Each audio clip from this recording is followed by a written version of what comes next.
visitaba asiduamente desde cuando era niño, ¿no?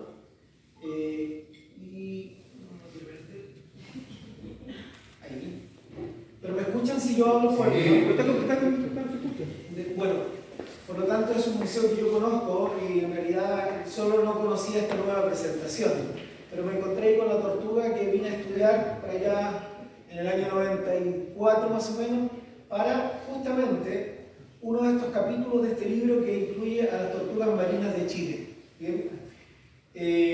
Pero bueno, un poco lo que dijo Marcos refleja lo que significó hacer un libro que viene a llenar un poco el vacío de conocimiento de la biodiversidad de vertebrados y de algunos invertebrados en el litoral central chileno.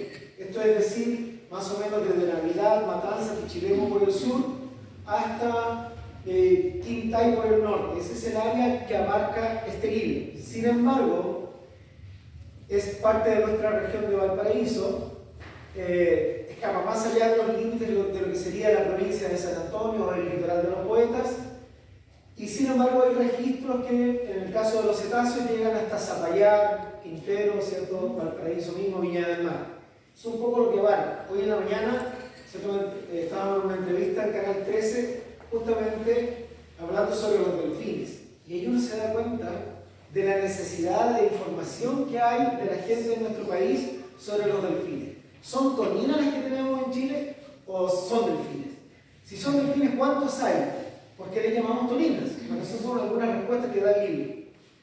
Y todo esto comienza porque a responder preguntas de cuando la gente, no sé, cuando era más joven, cuando era joven, ahora no lo soy, con 57, en los muelles de Valparaíso y en los muelles de aquí de San Antonio, no sé si alguno se acordará o si lo vio, cuando se ordenaban los delfines chilenos, las marsopas espinosas, ¿cierto?, ordenadas en el muelle y las faenaban para venderlas como chancho marino en la caleta Portales o en la caleta del Quisco o San Antonio. No sé si se acuerdan de eso. Pero había una ley en el año 1978 que prohibía la caza de cetáceos menores. Pero ¿a quién le importaba si los chilenos hoy, todavía en el año 2024, no sabemos cuántos cetáceos o cuántas especies de cetáceos hay en Chile? No les voy a preguntar, ¿cierto? Pero, ¿cierto? Hay una cantidad de delfines, hay una cantidad de marsopas verdaderas, que son verdaderas toninas, están las ballenas barbadas, ¿cierto?, que se dividen en las rorcuales, las que tienen surco en la garganta, como la gran ballena azul, y están las ballenas verdaderas, como la franca austral. Y está Moby Dick, o Mochai Dick, el cachalote, que no es una ballena, pese a que su nombre en inglés es Sperwell, ballena Sperwell. Porque allá por 1820, cuando mataron a Moby Dick en el sur de Chile, ¿cierto?, cerca de Isla Mocha, o Mochai Dick, los cachalotes, las orcas y otros delfines grandes como los calderones entraban todos como ballenas. Por eso muchos delfines hoy aún se llaman ballenas. Ballena beluga, ballena blanca, ballena piloto, ballena asesina, que no ha asesinado nunca a nadie y tampoco es asesina, perdón, es ballena, la orca. Entonces, tenemos una problemática que tiene que ver con la educación del colegio y de la universidad. Si uno no estudia bien, ¿cierto?, algo que tenga que ver con biología o geografía o algo así, o que haya un papá, un pololo, un andante, alguien que le enseñe, ¿cierto?, lo oriente a uno en algo, uno se pierde y termina no conociendo la clasificación de los seres vivos, ¿cierto? Por ejemplo, es muy difícil entender para algunos que uno le diga, usted es un simio, y usted tiene que decir, sí, lo soy. Y da mucha honra y orgullo, porque eso somos. ¿Sí? Por eso que cuando se va a la universidad y alguien estudia antropología, y el antropólogo que sale a la Universidad de Chile, el que encuentra trabajo en alguna universidad, en alguna municipalidad, se va a trabajar a ellas, y lo que pone es a estudiar cuántas personas usan lentes, cuántas personas usan una chaqueta de color rojo. La mayoría se viste de negro en Chile porque el frío, ¿cierto? La influencia de la corriente de Humboldt, aunque ellos no se den cuenta, influye sobre sus conductas y se visten de negro.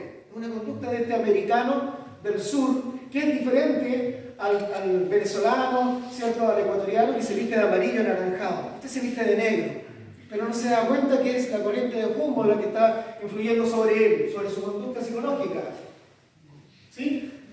Entonces, cuando uno entiende todas estas cosas, se va entendiendo mejor. Por ejemplo, uno es más difícil decir, bueno, nosotros somos un simio, ¿cierto? Esos somos, por eso que la antropología es la ciencia que estudia a los simios, estudia a los antropoides, que es lo mismo que decir simio. Antropoide y simio es lo mismo. Y tiene una característica, ¿cierto? Caminan bipedalmente, tienen miembros superiores libres con un dedo encontrado para tomar objetos, visión telescópica binocular de frente, tienen un hocico, ¿cierto?, pequeño, de 1 centímetro de largo el hocico, una cabeza grande con un cerebro enorme, viven socialmente, crean herramientas, ¿cierto? Viven en grupos, son inteligentes, eso es un simio, ¿no? Ahí está el gorila, el chimpancé y nuestra especie. ¿Cómo se llama nuestra especie? Homo sapiens. Ya, muy bien, nombre científico y nombre común. Ser humano. Persona. Vamos. Hombre moderno. En consecuencia, usted es un hombre hembra y usted es un hombre macho. ¿Sí? Pero para no ser odiosamente machista con esto, se termina inventando un nombre a la hembra. Y así como al caballo es el caballo doméstico, ¿cierto? Y a la hembra de caballo no le decimos hembra de caballo, se le inventa un nombre a la hembra de caballo y se le dice yegua. Pero para no seguir con esta odiosidad, ¿cierto?, de subentenderlo porque hay un problema con la educación, se termina aceptando el término humano para socializar el nombre, aun cuando el nombre vernacular biológicamente aceptado es hombre moderno. Por eso que cuando hablamos de las otras especies de hombre, hablamos del hombre de erecto, el hombre habilidoso, el hombre de Neandertal, el hombre de las flores, el hombre de Bergensis, el hombre moderno. ¿Sí? Pero como se nos enseña en el colegio bien, uno sale con la patita, ¿cierto?, arrastrando este conocimiento y subentendiéndolo toda la vida. Y entonces después cuando le dicen, ¿usted enseña? Se descontrola, no entiende. Y como no lo entendemos del todo, como quizás lo hacían los Sioux, no sé cómo lo habrán pensado los nativos americanos del sur, poco sabemos de esto. Bueno, los mapuches están muy hoy día contaminados, ¿no? No fueron nunca vencidos por la fuerza, pero fueron vencidos ideológicamente. Ellos ya no le rezan al Pillán, le rezan al Guenechén, el dios de los blancos. Sí, los vencieron igual a través de la religión. Sus mujeres visten polleras de la mujer de Andalucía, esas negras vestidas desde aquí hasta acá, con hilos de colores que visten las mujeres andaluces del sur de España. Ese no es su traje. Piense que cuando nos recreamos, vestimos a nuestras niñas, ¿cierto?, de mujer mapuche andaluz. Pero nadie lo sabe con claridad, porque no tenemos un conocimiento real. O, por ejemplo, decir que ellos en realidad nunca se llamaron mapuche, se llamaban reches. Y se inventan ese nombre a sí mismos con la llegada del contacto con los españoles. Recién ahí aparece la palabra mapuche. Hay muchas cosas que no sabemos. Sabían que los mapuches construían cierta especie de pirámides, ¿no? Se llaman cueles. Estaban en ese proceso cuando entran en contacto. Pero bueno, este libro, entonces, viene como un poco a hablar de este tema. Aquí vemos al río Maipo.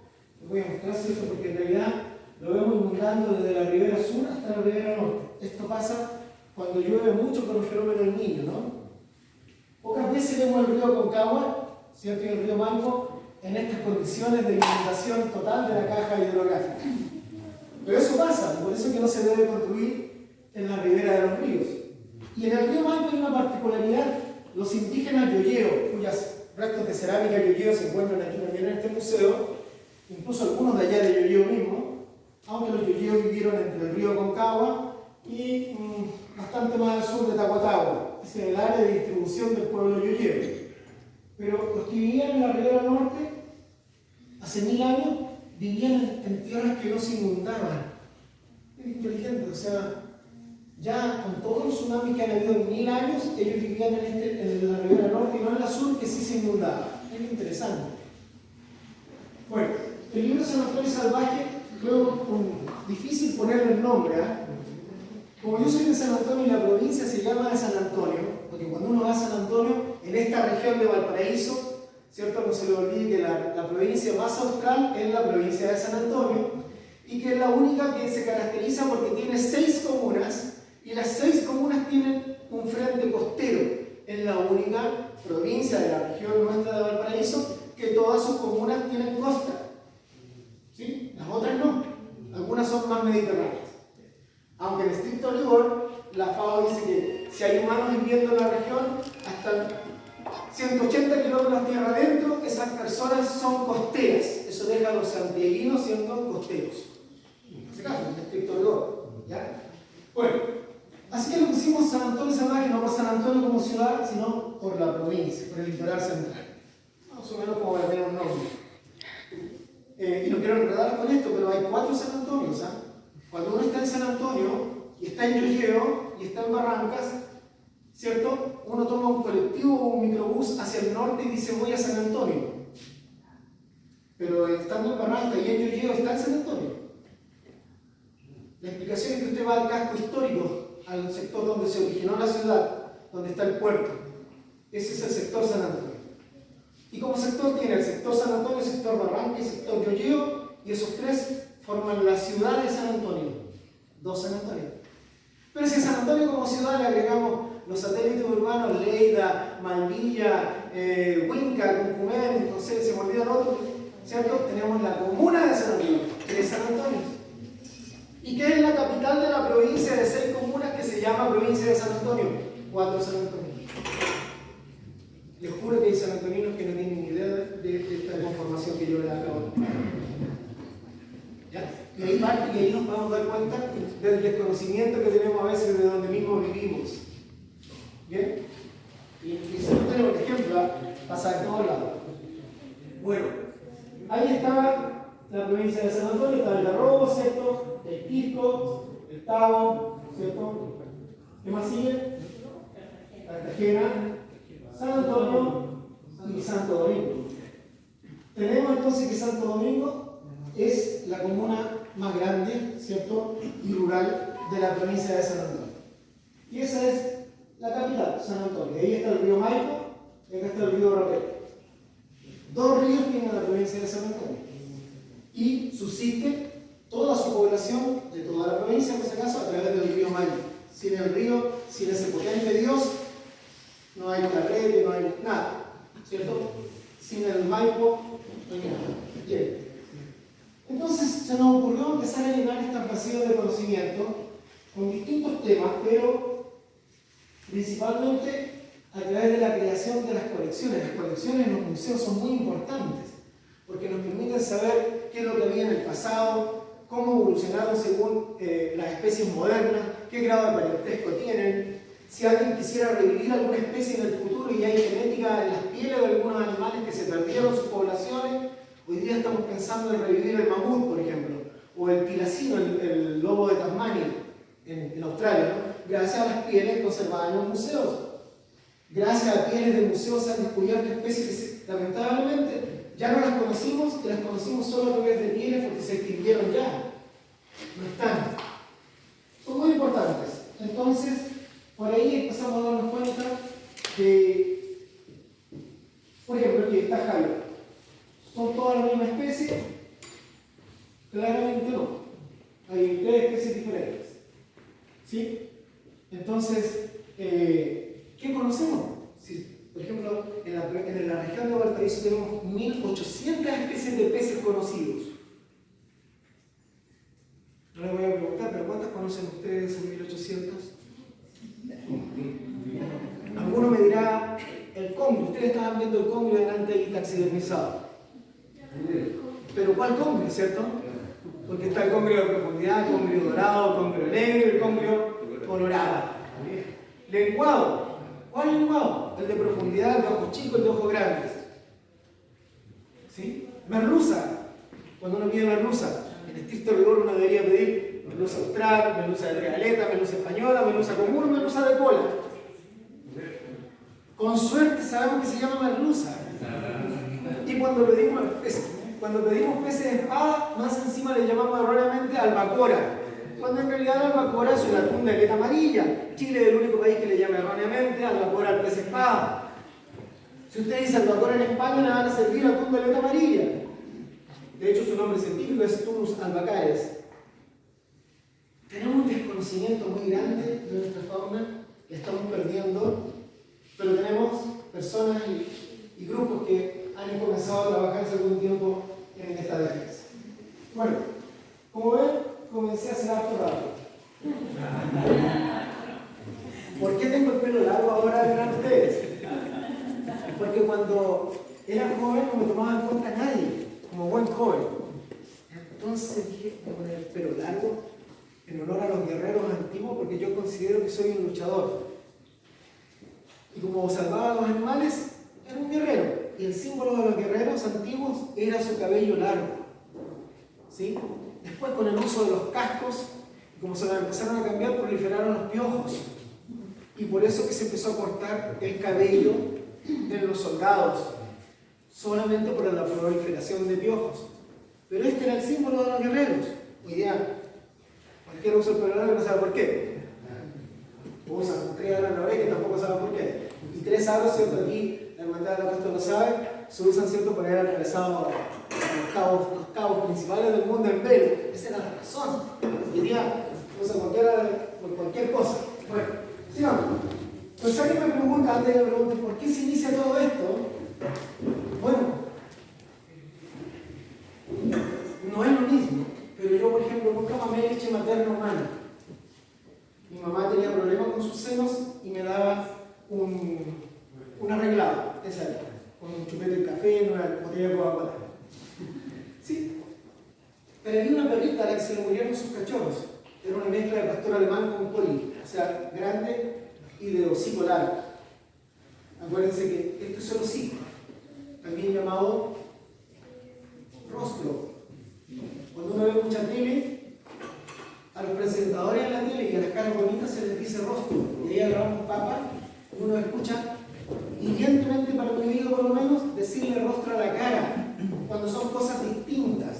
Por eso cuando mis amigas me dicen, me estoy pintando el rostro, yo le digo, andas lejos de tu hocico. Porque las pestañas y los ojos no son parte del rostro. Hasta aquí llega el rostro, tu hocico. ¿Sí? Conocernos más, entonces uno te explica muchas cosas.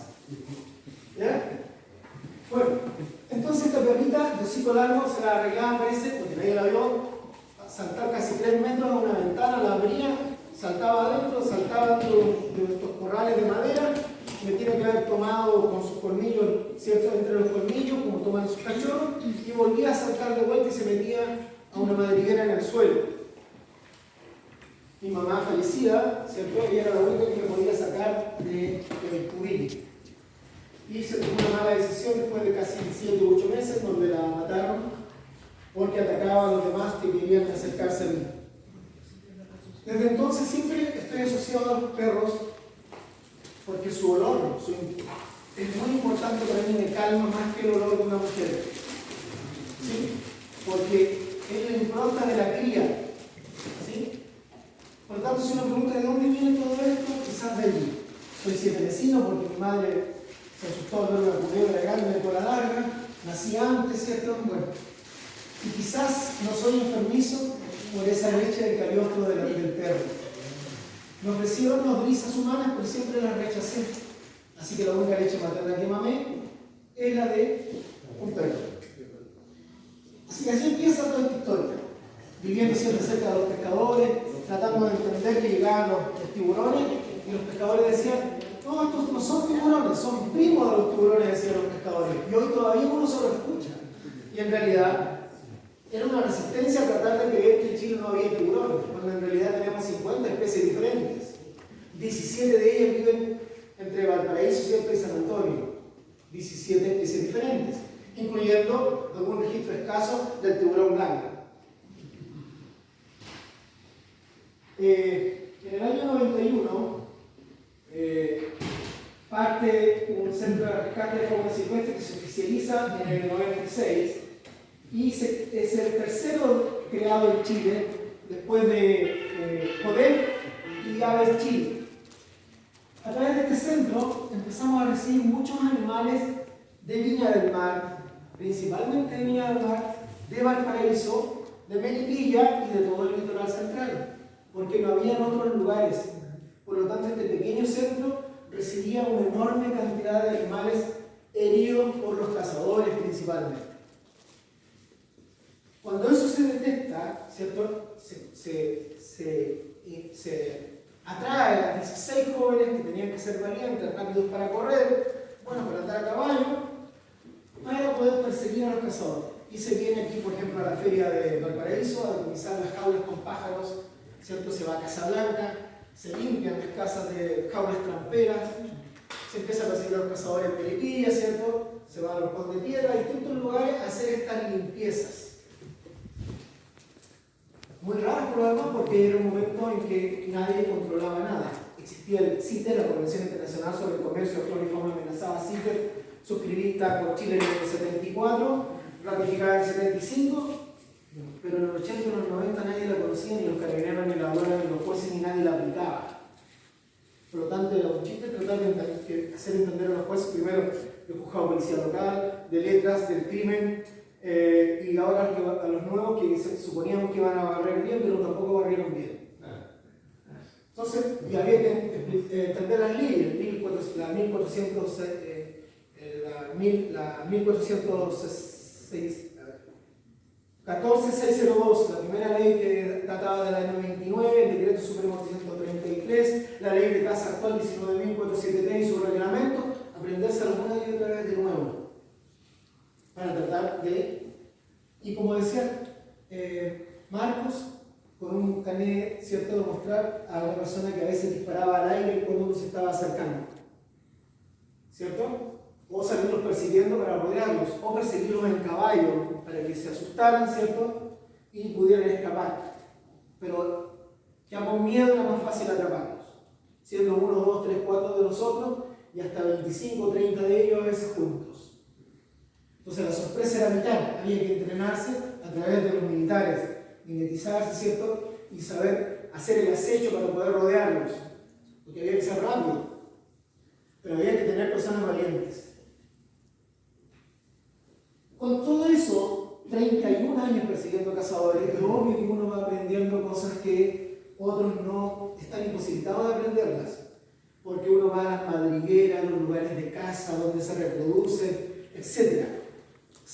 Aprende con los mismos cazadores que han ido aprendiendo de generación en generación donde ciertas especies se concentraban, por eso iban a matarlas a ese lugar, ellos sabían dónde estaban. ¿Bien? Y ahí estamos controlando cazadores. Yo estoy pisando, justo se da cuenta que yo venía y estoy pisando la escopeta y el morral, con la escala. Y acá controlamos un grupo de cazadores con perros. Bueno, distintos cazadores tramperos, zorreros, de salto, armas de caza de guerra, armas de caza del 22, ¿cierto? Fusiles, distintos tipos. ¿Y a quiénes? Diputados, senadores, políticos, municipales, todo. ¿Sí? Todo entraba en la fiscalización. Por ejemplo, me acuerdo una vez en el río Maipo que estaban disparando las aves escapando por todas las direcciones y eran de la Torre Entel, estaban probando los fuegos artificiales antes de dispararlos en Santiago, en la desembocadura del río Maipo, en diciembre cuando habían llegado las aves migratorias. O en el humedal del Llano, cuando disparaban, ¿cierto? Y era un grupo de inspectores de caza del SAC de Santiago que estaban tomando muestras y estaban disparando a las aves. Levantamos la capota y estaban llenos como de 200 aves que habían matado. Entonces, era o no a tener que avisarle al SAC cuando se iba a fiscalizar un circo. Porque si le avisaban al SAC, cualquiera fuera, de Viña del Mar o donde fuese, el circo se preparaba, alguien del SAC les avisaba.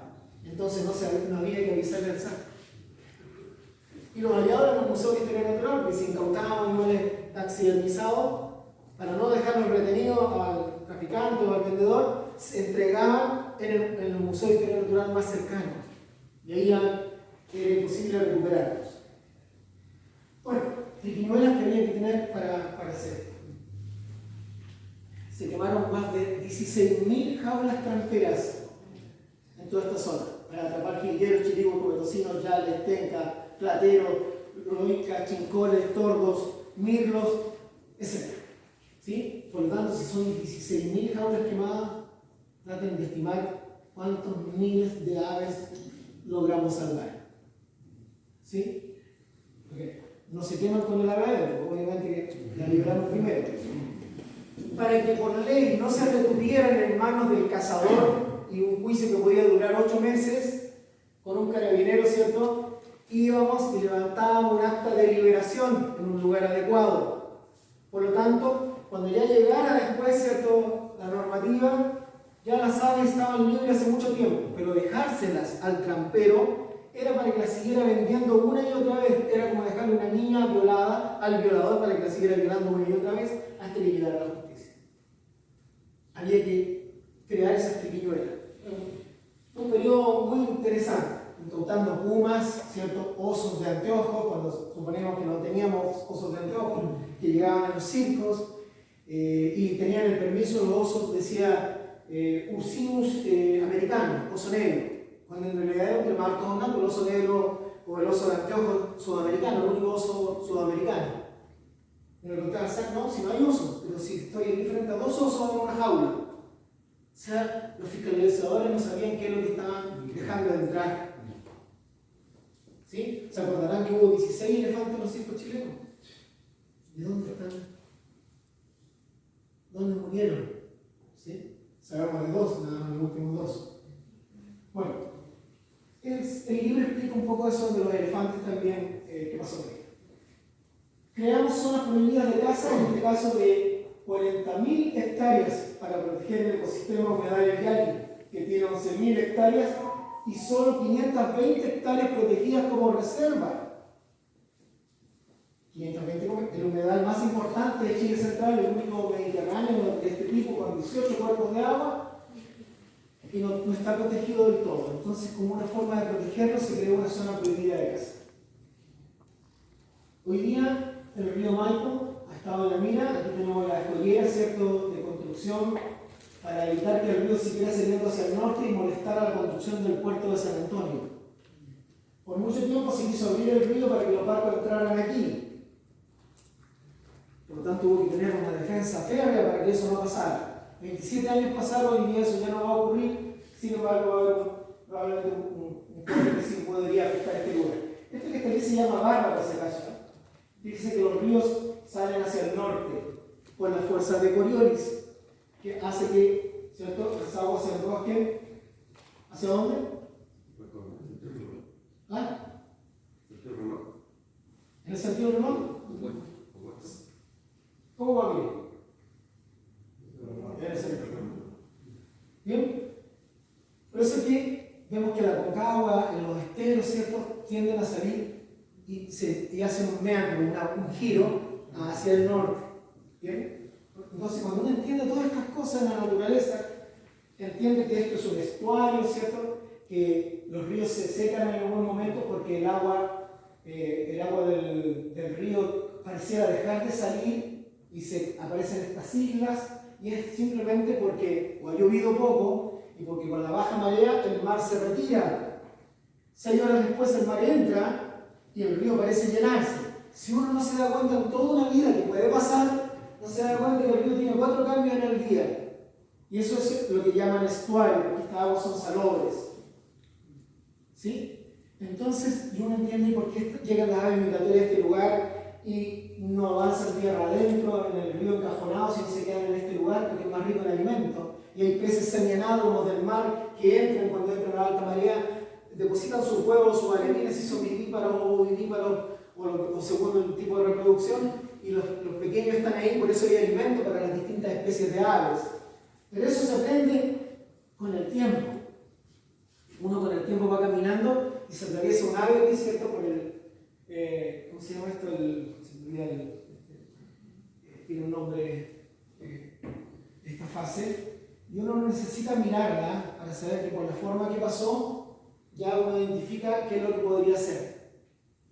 Antes, la desesperación como buen joven era tratar de decirle al que tenía al lado: acabo de ver un carpintero chico. Hoy día ya uno pasa y ya no se da, no le explica a nadie, pero en realidad, a menos que la persona que esté ahí sea interesada, si no uno no gasta ya saliva en eso. ¿Sí? Pero uno es capaz de detectar entonces una huella, como ayer me preguntaban si eran pumas o perros que estaban cazando uno. Si los chupacabras que estaban atacando eran quiques, perros, como la mayoría de los chupacabras son perros, o eran gatos guiña, o eran solo chillos, solo pulpeo. Las huellas, las fecas, el pelo, las vocalizaciones, las marcas que dejan algunas especies. Pero para eso se requiere mucho tiempo y experiencia.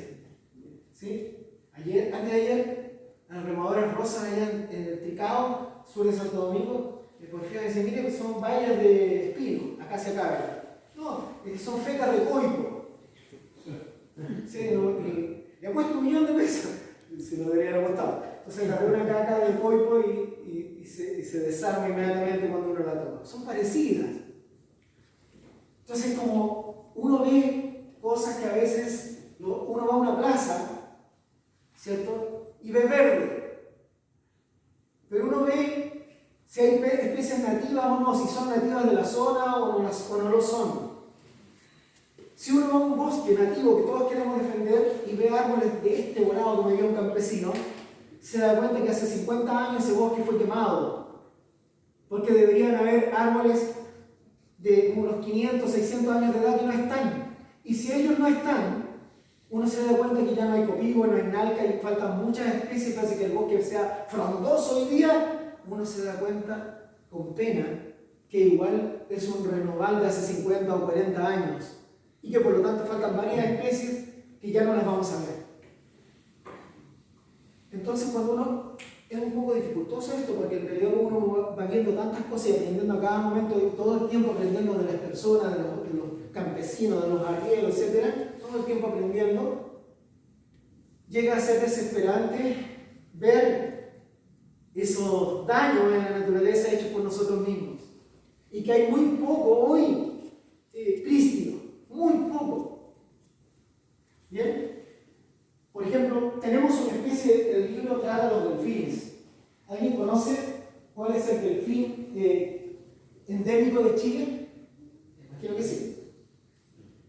Que lo diéramos tener en polera, ¿cierto? Pegado en la frente, por todos lados, porque es el único de Chile. Vive desde aquí de sur de Valparaíso, San Antonio, hasta el Cabo de Hornos. Se llama delfín chileno. Cephalosporus eutropia. 1,70 m y solo vive en nuestro país. Y casi no lo conocemos. Es nuestro oso panda. No hay un café, no hay una patrulla scout que se llame nada. Con el delfín chileno casi se está extinguiendo frente a nuestros ojos. Este es una yaca, muy bien. Y las yacas son, ¿qué cosa dentro? Son los mamíferos, obviamente, como nosotros. Un marsupial. Es decir,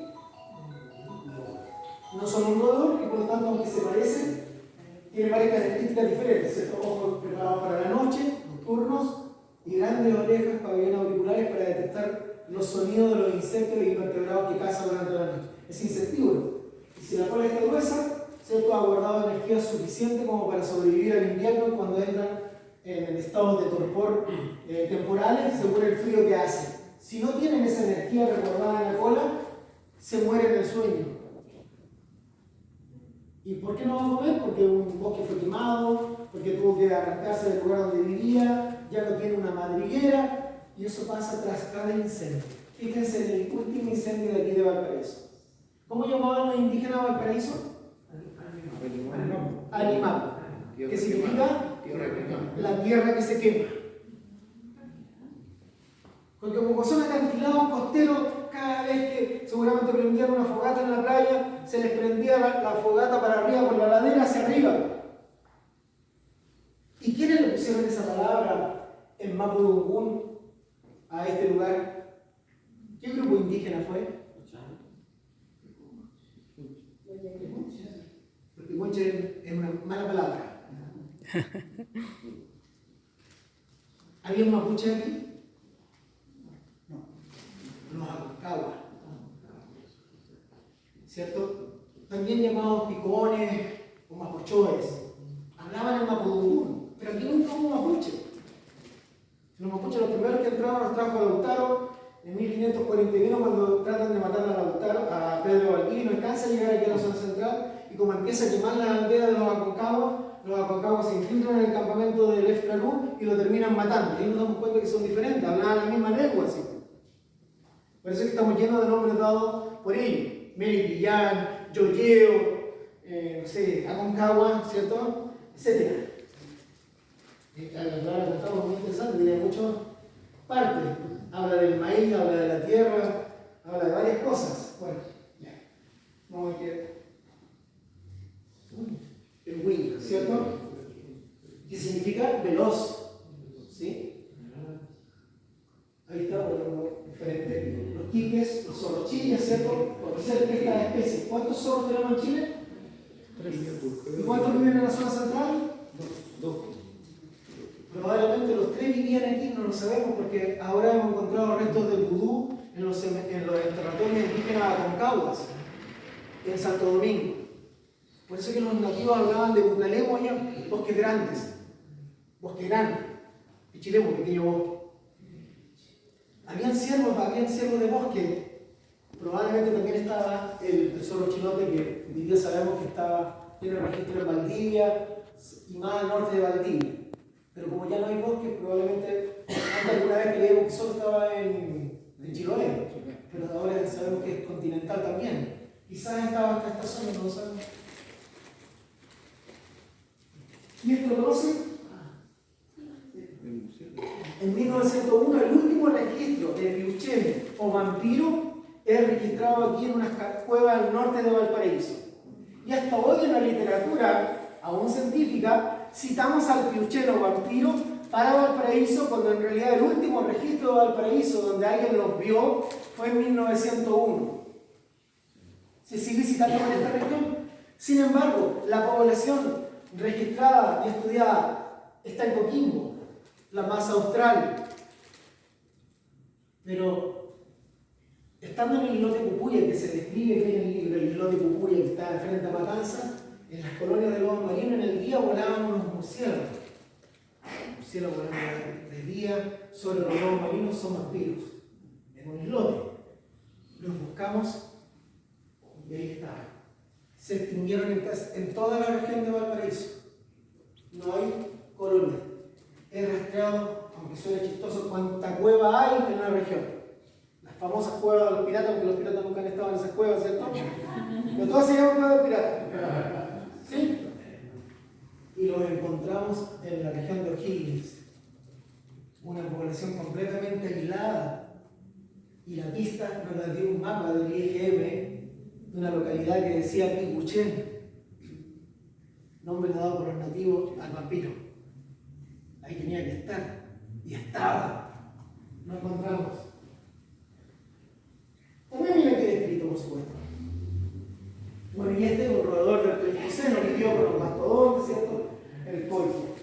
Y aquí también hay un capítulo que describe cuáles son las especies exóticas introducidas en la región, ¿cierto? Para que uno sepa, además del gorrión, ¿cierto? ¿Qué más? Ayúdenme. Los vertebrados. La rata o guarén, la laucha, el ratón europeo. Son 3 diferentes, ¿cierto? Uno le llama rata a todo, pero no son lo mismo. 3 especies diferentes. Y que todo el tiempo la gente está enviando fotos para saber si este es el de cola larga o no. Y no es. O sea, lo conocemos el Oligorisomio longicaudato, el ratón de cola larga, o ratón de los espinos. Pero siempre se confunde eso con el ratón europeo, que es el ratón de la peste bubónica y todo eso, ¿no? Entonces, ¿qué especies más hay introducidas en la región? Aquí bien descrita: el ciervo gamo, ¿cierto? La liebre, por decir algo, las tortugas de oreja roja, que las tenemos aquí cerquita en el estero Malga. ¿Sí? Ahí hay unos individuos que están bien fotografiados y están descritos en el libro sobre registros también. Y los cetáceos. Pueden ver a la marsopa ahí. Esa es una verdadera marsopa, eso no es un delfín, ¿cierto? No tienen un cuello definido, la aleta dorsal no está en el medio como los delfines, está en la tercera parte posterior del cuerpo. Tienen la cabeza media redondeada, alargada, los dientes son planos como paletas, no puntuados. trompudos como los delfines tienen varias diferencias. Y esta murió enredada en una red de pesca, ¿cierto? Ahí vemos la marca de la red de Mayo, quizás para corvina, probablemente, donde quedó enredada. Es un cetáceo que con suerte yo lo he visto en mi vida. Soy experto en el tema unas 7 veces, vivo. Lo vemos una vez y desaparece.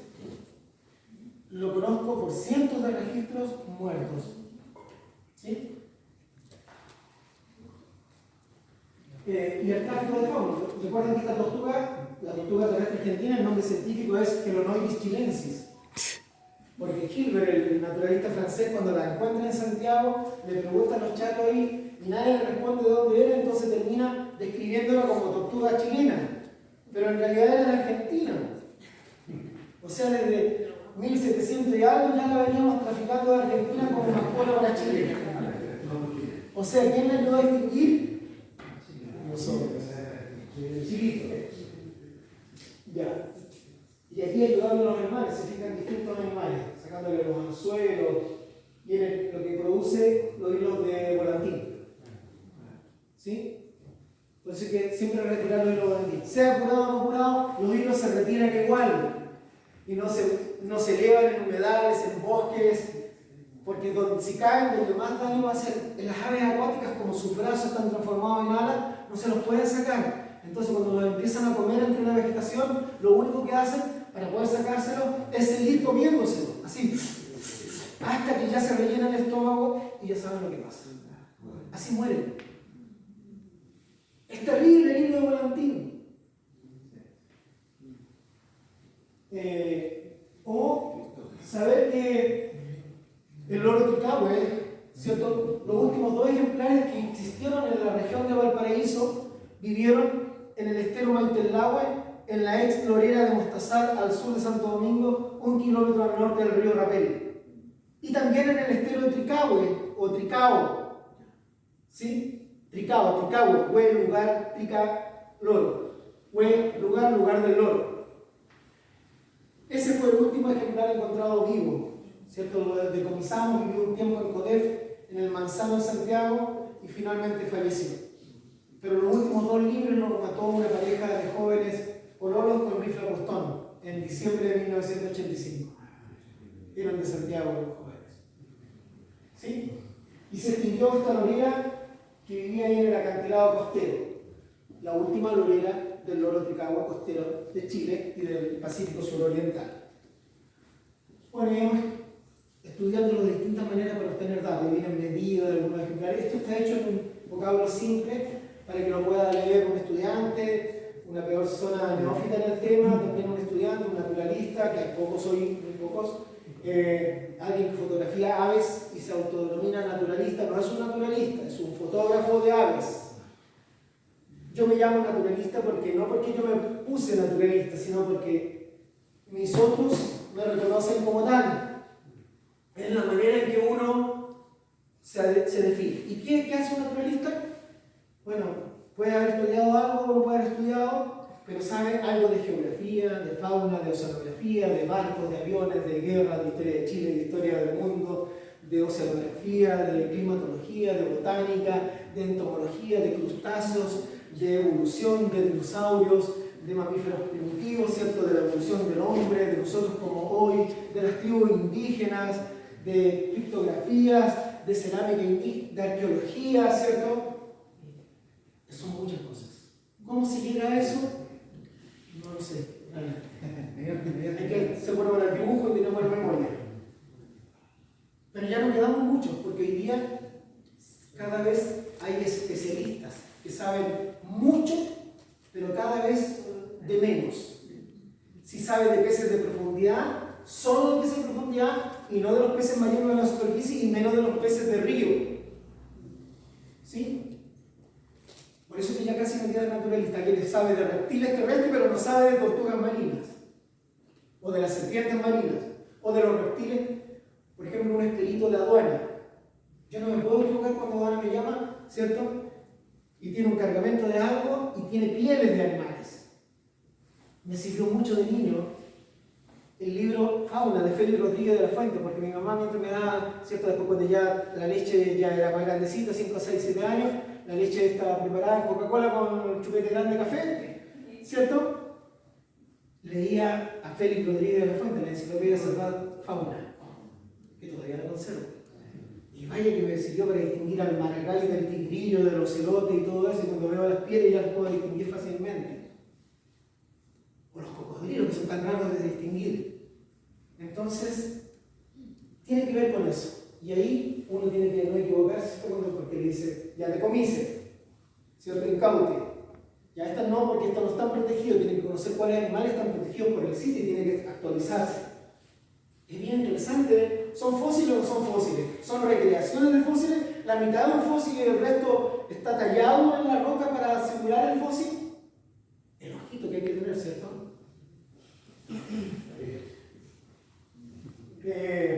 Bueno, los reptiles terrestres, las culebras, ¿cierto? Las lagartijas, ¿cuántas culebras tenemos, ¿cierto? ¿Cuántos reptiles terrestres hay? Ahí vienen descritos, ¿cierto? Está la culebra de cola corta y la culebra de cola larga. Ninguna de las dos asesina a especies de simios grandes como nosotros. El ofidismo, que es la acción de morder de una culebra, se produce porque uno la pisa o la toma. Y la toma apretándola porque, ¿cierto? De la cabeza, les duele. Y apenas uno es torpe y se suelta, está nervioso, como buen simio, la culebra muerde para defenderse, no hay que quiera mordernos. Si nos ve, es más pequeña que la altura de la suela de mi zapatilla. Y yo soy un enorme animal que hace vibrar el suelo al lado de ella. Feo y hediondo más encima. Huye rápidamente de nosotros.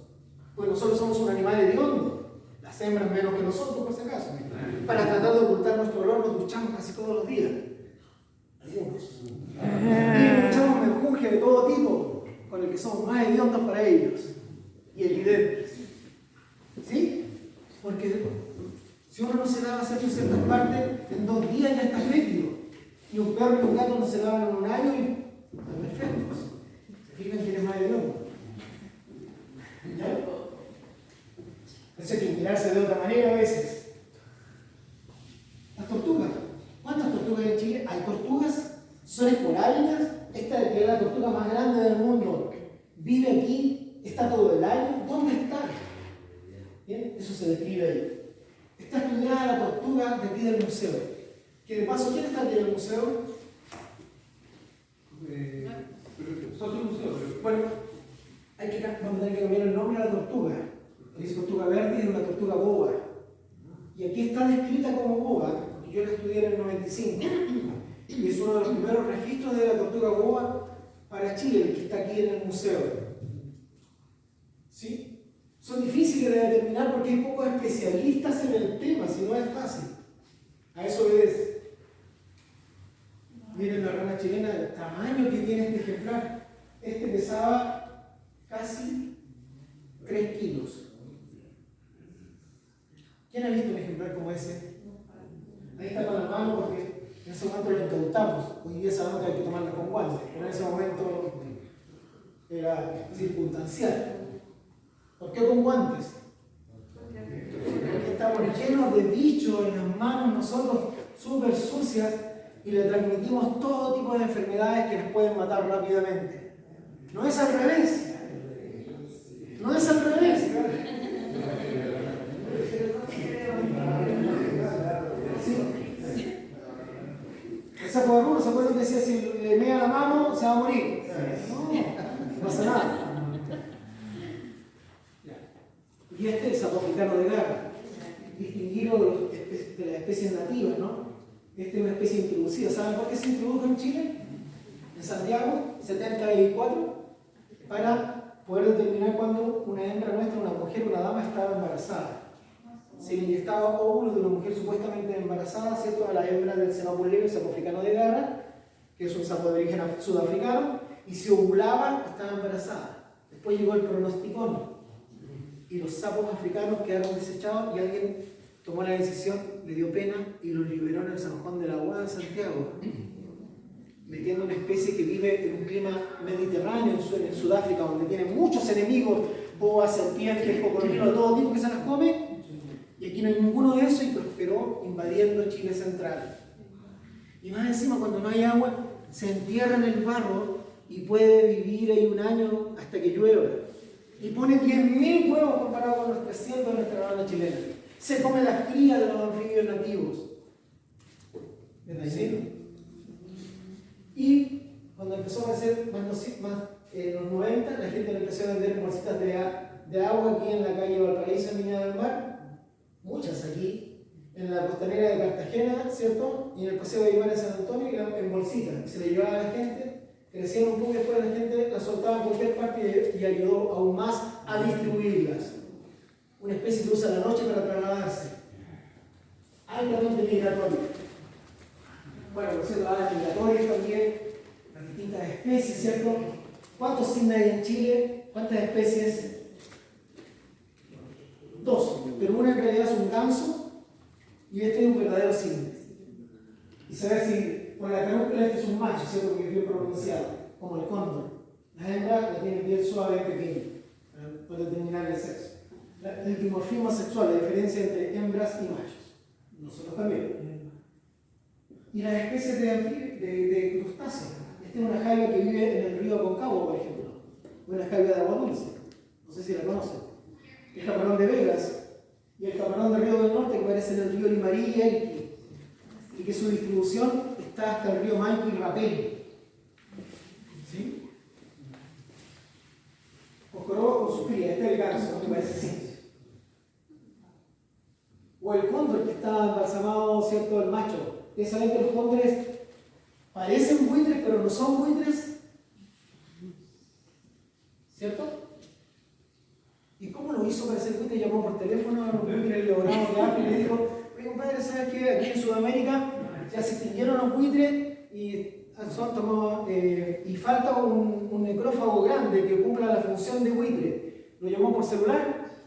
No. Nos damos cuenta de la ecología convergente. Nos damos cuenta que en la naturaleza, cuando faltan los individuos, algunas especies son capaces de evolucionar para, según la cantidad de oxígeno, nitrógeno y todo lo que hay en la atmósfera, no se evoluciona más que a las características conocidas según la época geológica en la que se vive. Y por lo tanto, esta ave, que era una especie de garza, ¿cierto? Quizás grande, empezó a cambiar y se transformó en una especie de buitre sin serlo, junto con sus primos, el jote de cabeza colorada y el jote de cabeza negra, que son sus primos cercanos.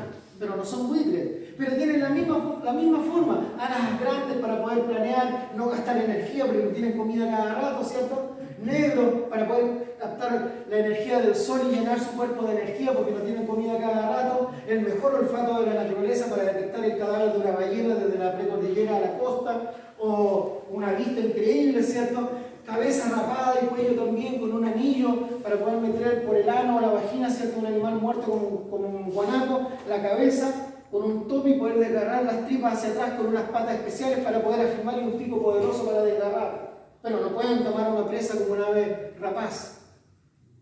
O sea, y no se mueren si se comen a un animal enfermo. Una flora bacteriana increíble que ya le envidiáramos. O sea, igual que un buitre, pero no son. Y cumplen la misma función en esta parte del mundo. La genética demostró que no eran buitres. ¿Sí? Que era el otro orden de aves. Recientemente, por ese caso, en 2007. Bueno, mira, ahí el pato de chinco, el pato tejón grande, en fin, el pato negro, el pato de rana. Estoy pasando rápido acá. Este es el guayrabí, que es la garza más pequeña de Chile, ¿no? Y aquí, este es el tetuelo. El tetuelo. El guayrabo. ¿Sí? El adulto, reproductivo y una cría. ¿Sí? El ave burbuja, que canta en la noche. ¡Guau! ¡Guau! El pájaro burbuja es una garza nocturna, solo que esta no es blanca como sus parientes. Y esta llegó en el año 72 volando desde África, pasó a Euroasia, de Euroasia a Europa, ¿cierto? Se devuelve, ¿cierto?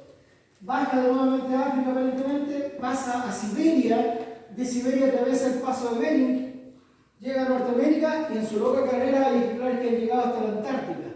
Esta es la que ustedes ven arriba de las vacas aquí en la zona central, y es la misma que ven arriba de los elefantes en África, pero emigró en forma natural, ocupando parte del planeta. ¿Sí? Bueno, el cuervo de pantano, que es un animal rarísimo, hay un embalsamado aquí en la colección bellísimo, una ave rarísima. Se detectó el año pasado nidificación en Yoyeo, después de 60 años de no tener registros de nidificación de la especie en Chile central. Y hemos visto, adivinen, casi 1.800 ejemplares volando sobre el embalse Rapel en diciembre pasado recién. Fue increíble, es el avistaje más grande de cuervo de pantano visto por un individuo. Estábamos paseando ahí con la suegra, sin la escoba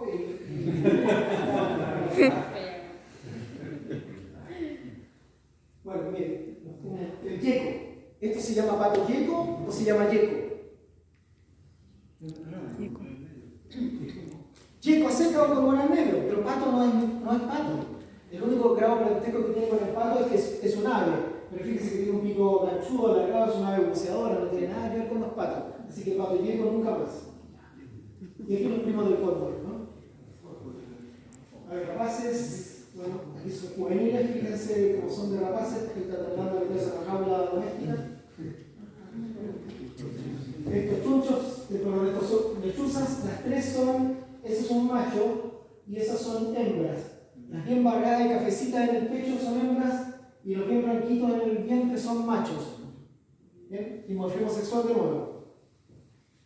La cría de pentegua y esta, la gallina ciega, ¿cierto? Que es un caprimurgio, un ave nocturna que tiene una especie de plumas como forma de pelo aquí en la boca y lo usa para detectar la vibración de las aves en vuelo y es un cazador nocturno, ¿cierto?, de insectos. Llega en esta época aquí a la costa de Valparaíso, desde la cordillera.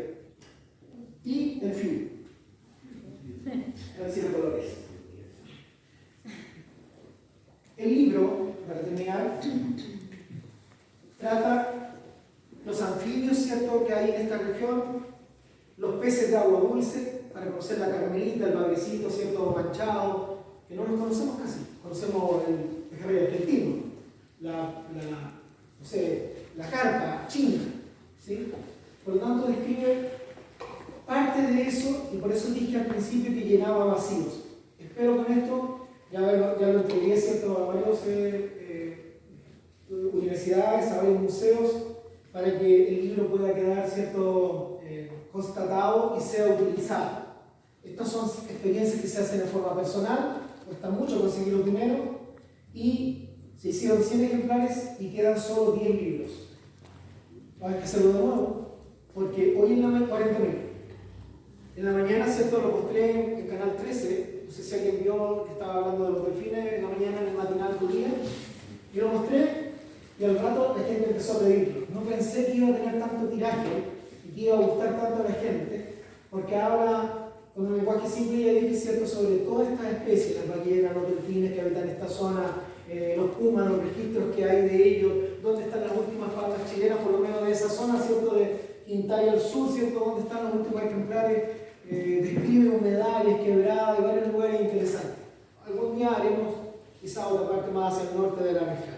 Espero que no se hayan aburrido tanto y con tanto cháchara. Muchas gracias.